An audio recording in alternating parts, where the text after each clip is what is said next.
गरीब साध साध सब नेक हैं, आप अपनी ठोरे, जो सतलोक ले जाएंगे वो साधु कोई और।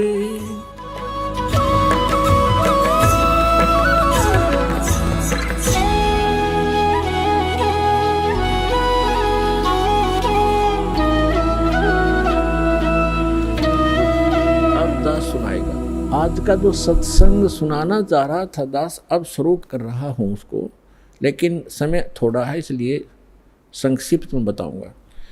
अब दो प्रकार से मानव शरीर प्राप्त होता है, और दूसरा ये था कि सत्संग केवल परमात्मा ही आकर बताते हैं, यथार्थ ज्ञान स्वयं भगवान बताते हैं।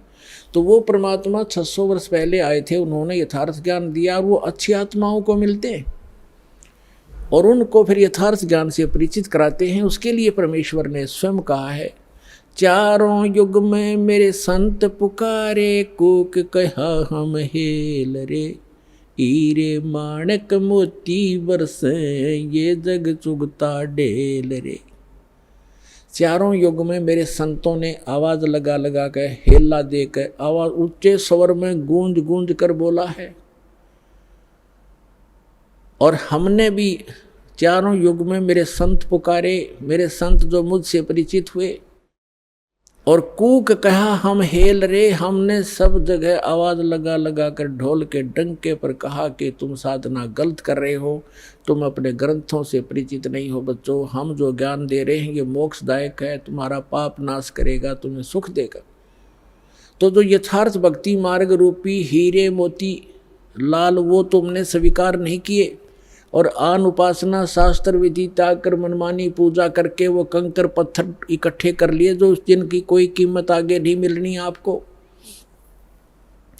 तो यहाँ बताते हैं, चारों युग में संत पुकारे, कूक कहा हम हेल रे। और ये सत साधना मोक्षदायक ज्ञान और भक्ति रूपी हीरे माणक मोती बरसें, ये जग चुगता ढेल रे।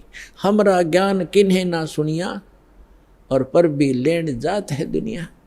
हमारा ज्ञान कोई सुनता नहीं, और वहाँ पर भी में नहाने जाते हैं उस तालाब में जहाँ इन शास्त्र विरुद्ध ज्ञान देने वाले साधकों ने, संतों ने मिसगाइड किया हुआ है। वहाँ कुंभ का मेला लगेगा, उस तालाब में नहाने से मोक्ष हो जाएगा। आपसे पहले तो कछुए मछलियाँ मेंढक रहते हैं, वो मुक्त हो जाते हैं, आपसे पहले उसके अंदर ही पड़े हैं वो। अरे बोले आदमियों, है कहीं गीता जी में लिखा कहीं पर ये जा करके पर भी लेकर आओ, या कोई अन्य मंत्र जाप करो, या श्राद्ध निकालो? बल्कि मना किया है श्रीमद् भगवद गीता में 9वें अध्याय के 25वें श्लोक में कहा है कि जो भूत पूजते हैं वो भूत बनते हैं, जो देवों की पूजा करते हैं देवलोक में जा करके उनके नौकर लगते हैं, वहाँ चले जाते हैं, और जो पितृ पूजते हैं वो पितृ लोक में चले जाते हैं, और मेरे पूजने वाले मुझे प्राप्त होते हैं, यानी ब्रह्मलोक में चले जाते हैं। और फिर वो 18वें अध्याय के 62वें श्लोक में कहता है कि उस परमात्मा की शरण में जा, जहाँ जिसकी कृपा से तो परम शांति को, सनातन परम धाम को प्राप्त होगा।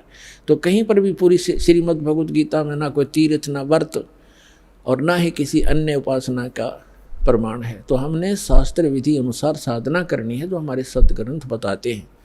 सदग्रंथों में आपको पहले भी बता दिया कि जो वेद हैं, चारों वेद, ये गॉड गिवन है, लेकिन 5वां वेद गुप्त था, इसने छुपा दिया। उसमें कंप्लीट कोर्स था, पूरा मोक्ष मार्ग था, पूरा ज्ञान था, वो नहीं रखा। तो परमात्मा स्वयं आकर वो ज्ञान देते हैं।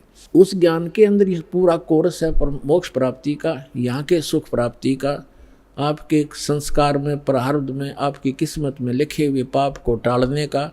ये साधन वालक ने वर्णित किया है, जो दास के पास उपलब्ध है, इसको प्राप्त करो।